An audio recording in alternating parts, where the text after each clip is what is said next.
I don't know why you're asking me what Joe Biden did for me personally. I didn't vote for Joe Biden and I don't support Joe Biden, but I do have some ability to see reality and see what's in front of me and not be poisoned with misinformation. So let's compare and contrast the two administrations. Donald Trump took office with unemployment around 4.5%. He took office with gasoline, $2.39, $2.40 a gallon, somewhere right there. He took office during a period of the longest job growth in history. Longest job growth period in history. That's when he took office. So he took office during a time of prosperity. That's why he was able to just go play golf and hold rallies, and then go play more golf and hold another rally, and then go play more golf and hold another rally, pass a tax cut for the rich, permanent tax cut for the rich, and then go back to playing golf, holding more rallies, back to playing golf, more rallies. Oh, and then the pandemic came. His first challenge as a president, and he completely failed. The one thing he was challenged with during his 4 years, he completely and totally failed. The United States had one of the worst responses of any country in the world to COVID.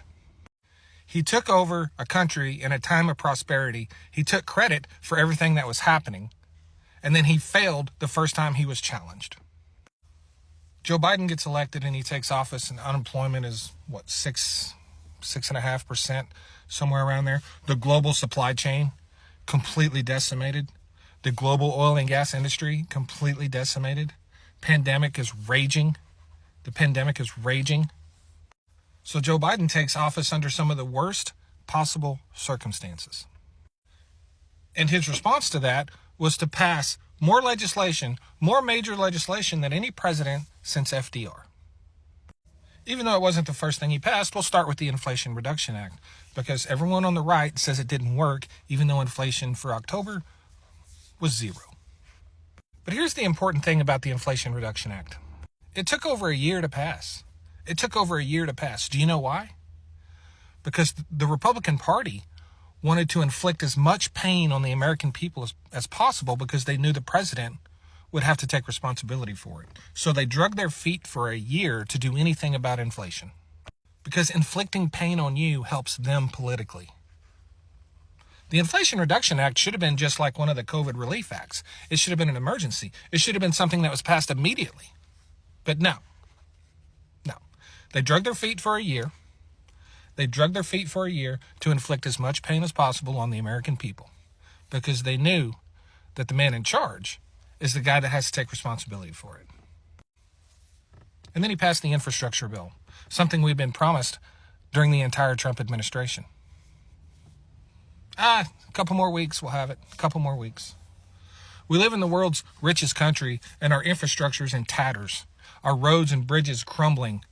Everything is just falling apart around here. And there's countries all over the world, beautiful countries all over the world with beautiful infrastructure, and this place is a dump. Because politicians don't care about infrastructure. They care about lining their pockets. So Joe Biden passed the Infrastructure Act, the infrastructure bill. He passed the CHIPS Act. Well over 70% of our superconductor microchips were manufactured in China. So he passed the CHIPS Act. That's a huge manufacturing base in the United States now. We can build our microchips here. That's created God knows how many jobs. Huge manufacturing base. Huge boom for our economy to build all those microchips here. Yet you call him China Joe, even though he took all that away from China. Joe Biden has been faced with the most impossible challenges as a president, and Donald Trump just rode a wave of prosperity. He did two things. He passed a tax cut, which didn't result in any job creation because he created less jobs than Barack Obama. And then he completely failed at a pandemic response. So we've seen how Donald Trump responds to challenges. Like a cheap suit. I didn't vote for Joe Biden. There's a lot of things I think Joe Biden could have done better. I hold my politicians to very high standards. That's why I didn't support them. But the idea that Joe Biden hasn't accomplished anything is ridiculous. He took office during one of the most difficult times in history, and he passed as much more legislation than any president since FDR. Yeah. He's overcome more challenges than any president since FDR.